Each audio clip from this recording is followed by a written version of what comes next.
So in this given question, it says that the angles of a triangle are given in the ratio 2:3:5, and we need to find the measure of each angle.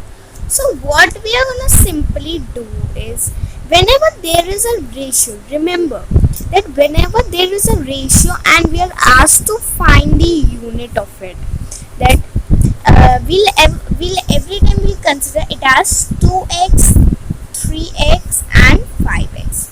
So how to find the value of it?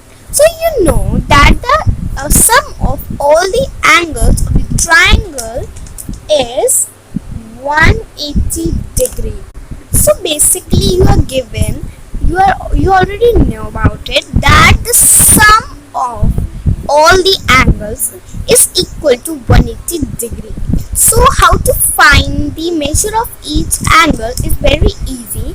That first of all you need to add the sum of the ratio, like 2 plus 3 plus 5, and then you'll get a value. So here we are gonna get 10x. So basically you are gonna arrange them in such a way, like first of all you need to find the value of 2x. So what you're gonna simply do is 2 upon 10 into 180 degree in order to find the measure of each angle.